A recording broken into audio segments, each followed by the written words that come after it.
Selamat datang di Trivox episode yang pertama. Di kesempatan kali ini gue akan membahas tentang Gen Z yang populasinya itu sekitar 70 jutaan jiwa. Dan di kesempatan kali ini gue mewawancarai dua teman Gen Z untuk menyampaikan aspirasinya. Berikut videonya. Nama saya Ari, saya usia 25 tahun. Saya Imam Fadilah, saya dipanggil Imam sih. Kalau saat ini usia 24 tahun, Pekerjaan berkaitan dengan pertanian, ketahanan pangan lah. fokusnya kuliah. Tapi selain kuliah, saya juga founder dari salah satu yayasan ataupun NGO yang bernama Green Class Bukit Lawang dan beroperasional ataupun mengadakan program itu di seputaran daerah ekowisata Bukit Lawang. Berarti Gen Z ya? Bisa dibilang sih.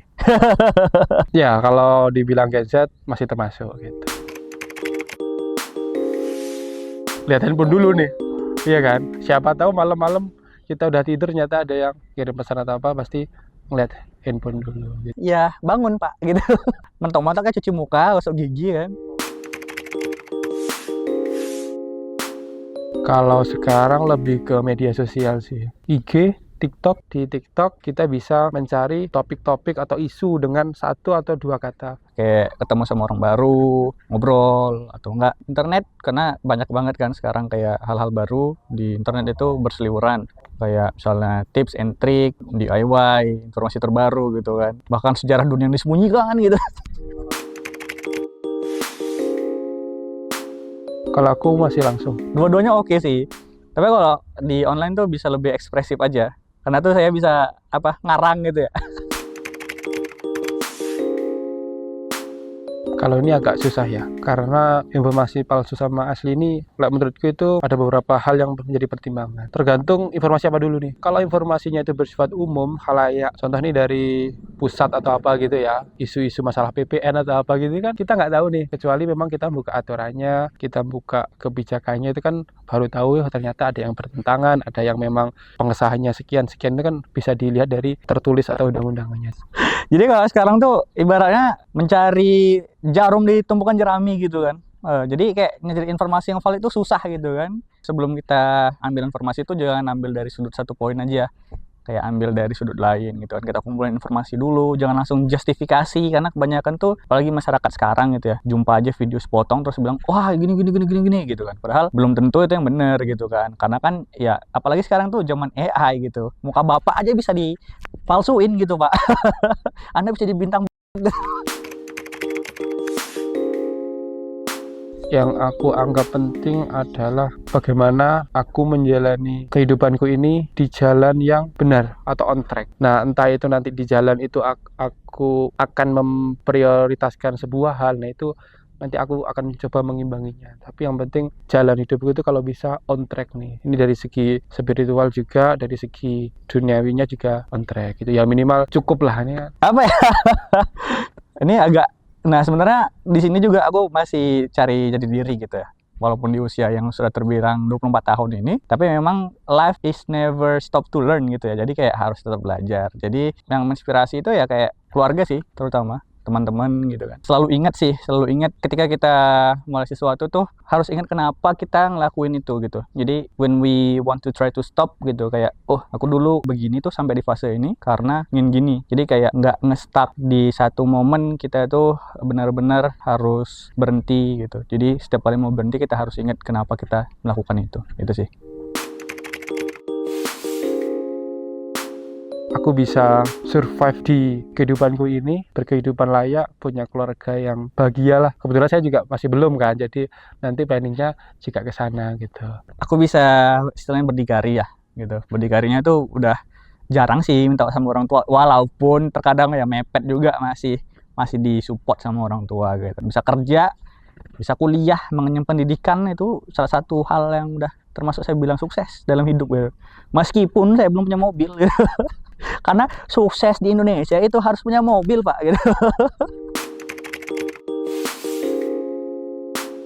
Jadi kalau dibilang susah nggak, tinggal bagaimana cara kita itu bisa menyesuaikan dengan pola kerja mereka, dengan kepemimpinan mereka. Tapi ya memang nggak dimungkiri sih, ada juga beberapa generasi di atas kita itu yang memang belum terbuka masalah teknologi. Kalau generasi sebelumnya kayak yang seperti orang tua dulu itu tergantung sama pola kita mau bicara fokus apa gitu. Kalau misalnya kita mau cari wejangan sama orang yang lebih tua itulah pakarnya mereka, karena mereka mau nggak mau mereka lebih ada pengalaman. In case di bidang teknologi memang susah gitu, karena mereka kebanyakan kena tipu, Pak, gitu. Wah, saya dapat ini hadiah dari Baim gitu. Ternyata phishing gitu kan, ditransfer gitu kan. Nah, jadi kayak hal-hal gitu sih, ada part di mana kita memang harus komunikasi sama orang tua itu enak gitu kan, atau yang lebih tua itu menjadikan hal yang harus kita sebagai generasi muda itu awasi.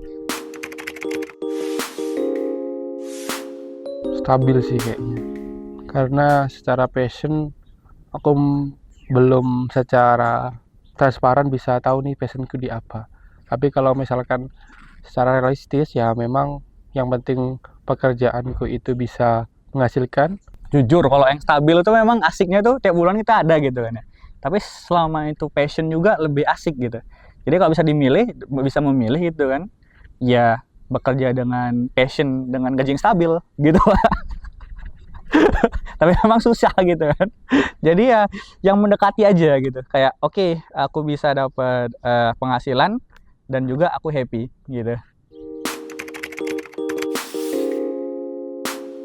Kurang sepakat lah istilahnya. Tapi memang ada beberapa hal yang memang perlu cepat, perlu instan. Tapi kalau dari sudut pandang proses hidup, hal seperti itu sebetulnya plus minus bagi orang itu sendiri. Kalau dia terbiasa dengan hal-hal yang instan cepat ini, nanti dampaknya adalah orang itu akan kurang bisa belajar menghargai. Kurang bisa menghargai waktu, kurang bisa menghargai proses. Dia maunya asal jadi. Entah bagaimana caranya, dia orientasinya pada hasilnya aja. Tapi ya memang ada bagusnya, ada yang enggak. Tapi jangan sampai hal-hal instan cepat itu dia mengabaikan nilai-nilai yang seharusnya itu dilakukan tapi enggak dilakukan. Akhirnya ada hal-hal yang mungkin mengabaikan moral atau mengabaikan hal-hal yang bersifat negatif itu aku kurang setuju. Tapi kalau memang diperlukan instan dan cepat ya, kalau itu memang perlu dan memang sesuai dengan aturan yang berlaku ya oke-oke aja gitu. Tidak, kenapa tidak? Karena mie yang instan aja harus perlu proses untuk menikmatinya, Pak gitu. Jadi nggak ada yang instan. Kalau ada yang bilang kamu bisa kaya dengan instan, bullshit gitu. Jadi semua harus ada prosesnya. Mulai itu dari jerih payah, suka duka gitu kan, apa yang kita impikan gitu. Jadi yang instan itu tidak ada, Pak. Bahkan mie instan aja harus direbus gitu kan. Itu sih kalau dari saya. Iya sih, mungkin secara sosial itu sekarang itu terdorong untuk itu, karena semakin kesini itu manusia itu semakin tidak membutuhkan orang lain. Nah itu didorong dengan teknologi. Masing-masing orang itu bisa melakukan sesuatu tanpa butuhan orang lain. Contoh mau belajar hal-hal baru misalkan, kita udah nggak perlu nih ke perpustakaan, kita nggak perlu nih minjem buku, tinggal cari aja di internet. Pas. Kalau menurut saya sih sekitar 70% ya, 70% dari 100 gitu ya. Mereka tuh fokus ke diri mereka sendiri, skeptik lah istilahnya sama hal-hal yang di sekitar gitu kan ya. Kenapa? Karena ya walaupun saya tinggal di kampung gitu kan, ya memang nggak banyak yang peduli juga sama sekitar. Contoh kayak lingkungan gitu kan, ya mau kotor apa ya mereka biarin aja gitu kan. Itu kan sebagai contoh juga bahwasannya itu generasi sekarang tuh acuh ataupun skeptik terhadap hal-hal yang ada di lingkungan, isu-isu sosial gitu kan.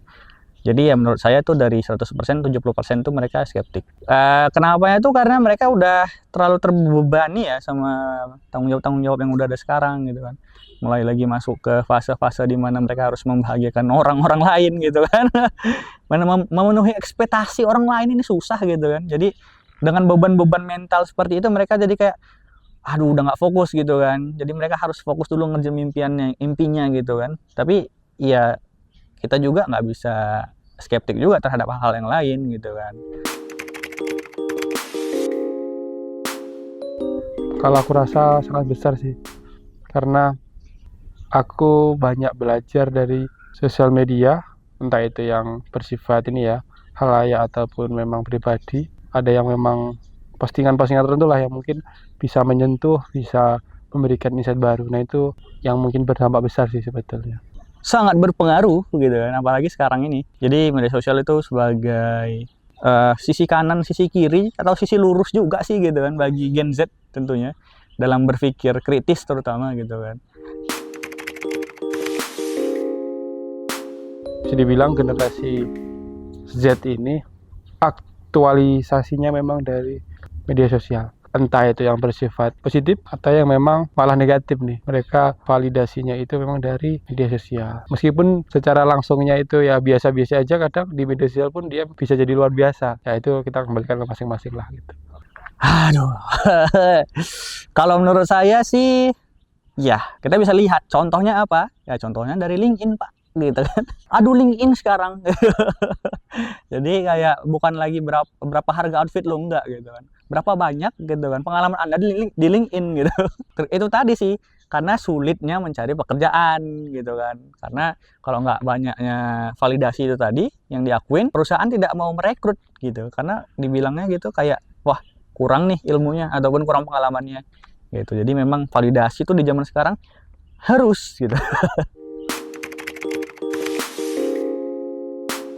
Bahagia itu adalah perasaan atau sebuah rasa puas yang mungkin akan aku rasakan ketika aku memiliki sesuatu. Tidak harus sesuatu itu bernilai mewah atau mahal, tapi sesuatu itu bisa melengkapi diriku gitu. Contoh nih, aku sekarang misalkan masih belum menikah, nanti ada harapan nih atau impian aku punya pasangan misalkan.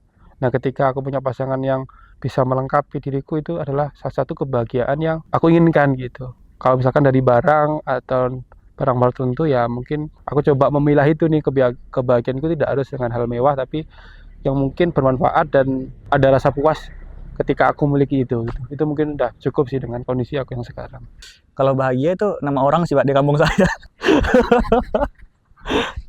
Kalau bahagia itu definisinya banyak gitu ya. Tapi kalau menurut saya bahagia itu di mana saya bisa ketawa, bisa ngerasa nyaman, bisa ngerasa inklusif gitu kan di dalam satu komunitas. Itu saya rasa bahagia gitu sih. Kira-kira begitu hasil wawancara kita. Lalu gimana menurut kalian? Dan apa ya kira-kira yang akan kita bahas ke depan? Sampai jumpa di Trivox episode selanjutnya. Terima kasih.